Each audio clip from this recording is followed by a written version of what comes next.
Have you ever noticed something strange about Japanese children? In one of the busiest, most crowded countries on Earth, you can often see young kids riding trains, walking to school, waiting in line, and interacting with adults with a level of calmness that seems almost unbelievable. While parents around the world struggle with daily tantrums, public meltdowns, and emotional outbursts, Japanese children appear to handle frustration differently. So what's the secret? Is it strict parenting? Is it cultural pressure? Or is there something much deeper happening beneath the surface? The answer lies in a fascinating combination of psychology, social values, and parenting methods that have been quietly shaping Japanese children for generations. And once you understand these principles, you may never look at child behavior the same way again. One of the biggest misconceptions about Japanese parenting is that children are naturally more obedient. In reality, Japanese children are just as emotional, energetic, and unpredictable as kids anywhere else. The difference is not in the child. The difference is in the environment surrounding the child. From a very young age, Japanese children are taught emotional awareness rather than emotional suppression. Instead of constantly controlling behavior through rewards and punishments, parents focus on helping children understand how their actions affect other people. This concept is deeply connected to a cultural value known as omoyari, which can be roughly translated as empathy, consideration, and sensitivity toward others. Children grow up learning that their actions exist within a larger social circle. They are encouraged to think not only about what they want, but also about how their choices impact the people around them.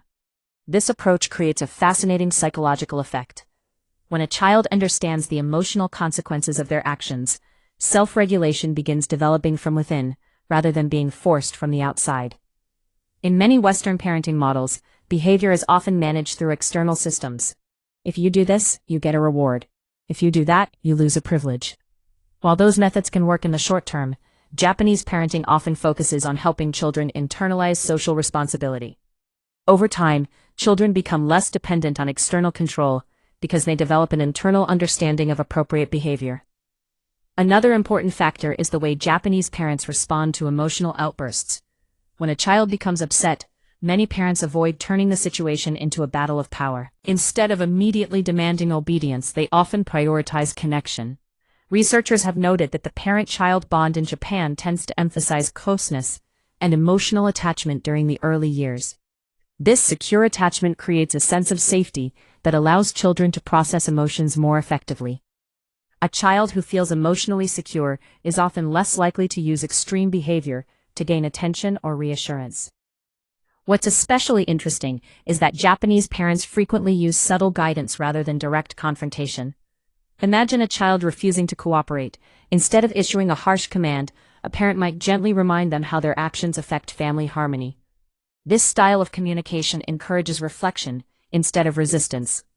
Psychologically speaking, when people feel attacked, they become defensive. When they feel understood, they become more receptive. Japanese parenting often leverages this principle in everyday interactions. The cultural concept of wa, which means harmony, also plays a major role. Harmony is not simply about avoiding conflict, it's about maintaining positive relationships within a group. Japanese children are exposed to this idea constantly, whether at home, school, or in public spaces. They learn that cooperation creates smoother experiences for everyone involved.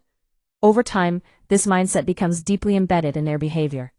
Rather than viewing self-control as a punishment, they begin seeing it as a contribution to the collective well-being of the group.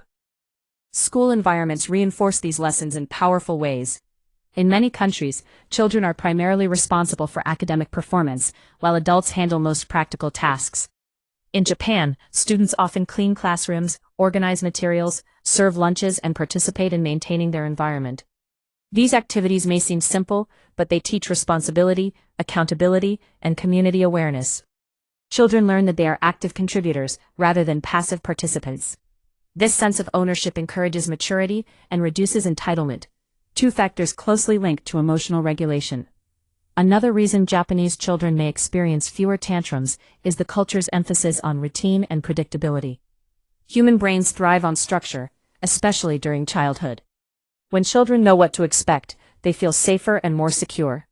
Japanese families often maintain consistent daily schedules involving meals, school, bedtime, and family activities.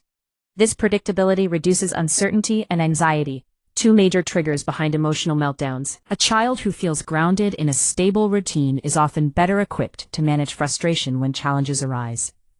There's also an interesting connection to the Japanese philosophy of kaizen, the practice of continuous improvement through small, consistent steps.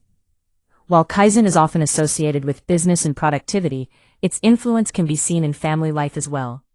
Rather than expecting instant perfection, parents encourage gradual progress. Mistakes are viewed as part of the learning process rather than evidence of failure. This reduces pressure on children and creates an environment where growth feels achievable. When children don't fear mistakes, they are less likely to react emotionally when things go wrong. Modern psychology supports many of these practices. Studies consistently show that emotional intelligence, empathy, secure attachment, and consistent routines contribute significantly to emotional regulation. In other words, many of the methods embedded within Japanese culture align remarkably well with what researchers now understand about healthy child development. The goal isn't to create perfect children.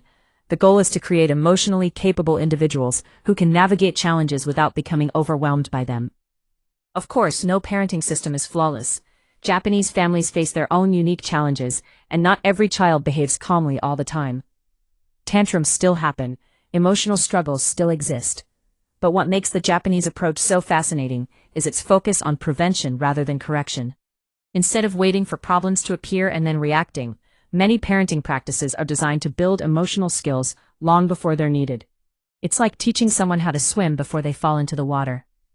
Perhaps the most valuable lesson isn't about parenting at all, it's about how culture shapes human behavior. Japanese children are not magically born with superior self-control. They are raised within an environment that consistently reinforces empathy, responsibility, routine, and emotional awareness. These small influences accumulate over years, gradually shaping how children see themselves